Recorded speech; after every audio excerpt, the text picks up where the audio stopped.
அஸ்ஸலாமு அலைக்கும் வரஹ்மத்துல்லாஹி வபரகாத்துஹு. இந்த குர்பானி என்பது நாம் கட்டாயமாக நிறைவேற்ற வேண்டிய கடமையா? இப்படி தொழுகை ஒரு கடமையோ, நோன்பு எப்படி ஒரு கடமையோ, ஜக்காத் எப்படி கடமையோ, ஹஜ்ஜு எப்படி ஒரு கடமையோ, அதுபோல குர்பானி என்பது அனைத்து முஸ்லிம்களுக்கான ஒரு கடமையா என்கிற ஒரு சந்தேகம் மக்கள் மன்றத்தில் பரவலாக இருக்கிறது. இப்போ இந்த குர்பானி என்கிற இந்த விஷயத்தை பொறுத்தவரையிலும் இது அனைத்து முஸ்லிம்கள் மீது கடமையாக்கப்பட்ட ஒரு அம்சம் கிடையாது.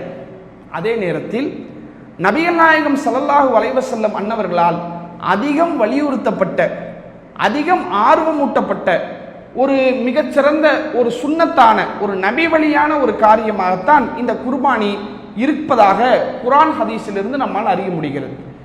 எல்லா கடமைகளைப் போல நீங்க மற்ற கடமைகளை நீங்க எடுத்து பார்த்தீங்கன்னு சொன்னா ஒவ்வொரு கடமைகளுக்கும் சில விதிவிலக்குகள் இருக்கும்.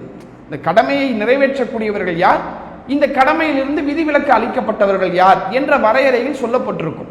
அப்ப அது மாதிரி இந்த குர்பானி என்பது எல்லோருக்கும் கடமை, இதிலிருந்து இவங்க தான் விதிவிலக்கு அளிக்கப்பட்டவங்க அப்படியெல்லாம் மார்க்கத்தில் சொல்லலை. என்ன சொல்லப்பட்டிருக்குது?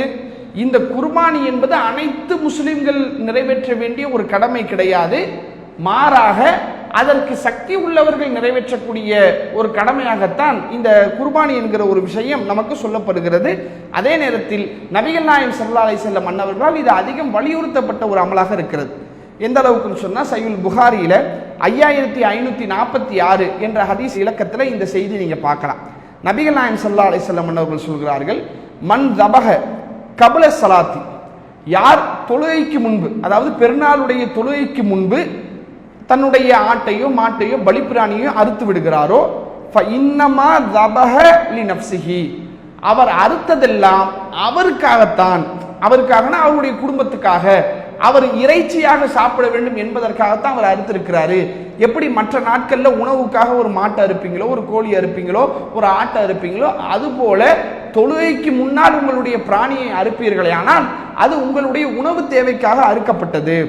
ஒமன் தபக பாத ஸலாத்தி, யார் தொழுகைக்கு பிறகு அந்த அறுத்து பலியிடக்கூடிய அந்த குர்பானி என்கிற காரியத்தை செய்கிறாரோ, ஃபக்கது தம்ம நுஸ்குஹு, அவர் தன்னுடைய அறுத்து பலியிடுதலை முழுமைப்படுத்தி விட்டார். வா அசாப சுன்னத்தல் முஸ்லிமீன், முஸ்லிம்களுடைய வழிமுறையையும் அவர் சரியாக செய்து விட்டார் என்று நபிகள் நாயகம் ஸல்லல்லாஹு அலைஹி வஸல்லம் அவர்கள் சொல்லி காட்டுகிறார்கள். அப்ப இந்த குர்பானி என்பது ஒட்டுமொத்த முஸ்லிம்கள் மீது கடமையாக்கப்பட்ட ஒன்று கிடையாது. இது அதிகமாக வலியுறுத்தப்பட்ட ஒரு சுன்னத்தான ஒரு நபி வழியான ஒரு காரியமாக இருக்கிறது என்பதை நம்ம புரிஞ்சுக்கலாம். மார்க்கத்தில் இந்த மாதிரி நிறைய விஷயங்கள் சொல்லப்பட்டிருக்கு.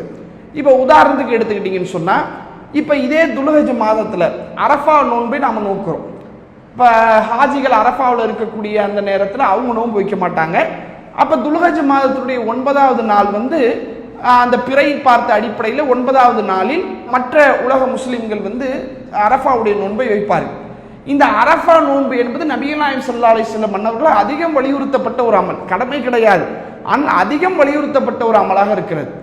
அதே போல ஆஷுராவுடைய நாட்களில் வைக்கக்கூடிய இந்த 9-10 நோன்பு, அதுவும் நபிகள் நாயகம் ஸல்லல்லாஹு அலைஹி வஸல்லம் அன்னவர்களால் அதிகம் வலியுறுத்தப்பட்ட, அதற்கு ஏராளமான நன்மை இருப்பதாக சொல்லப்பட்ட ஒரு காரியம். அப்ப இது மாதிரி நபிகள் நாயகம் ஸல்லல்லாஹு அலைஹி வஸல்லம் அன்னவர்கள் கடமை இல்லாத சில காரியங்களை மக்களுக்கு ஆர்வமூட்டக்கூடிய வகையிலே அல்லாஹ்வுடைய தூதரவர்கள் வலியுறுத்தி சொல்லி இருக்கிறார்கள். அப்படி வலியுறுத்தப்பட்ட அமல்களில் ஒன்றுதான் இந்த குர்பானி என்பதையும் நாம இந்த நேரத்தில் கவனிக்க வேண்டிய மிக முக்கியமான ஒரு செய்தியாக நாம் சொல்லிக் கொள்கிறோம். அல்லாஹு அக்பர், அல்லாஹு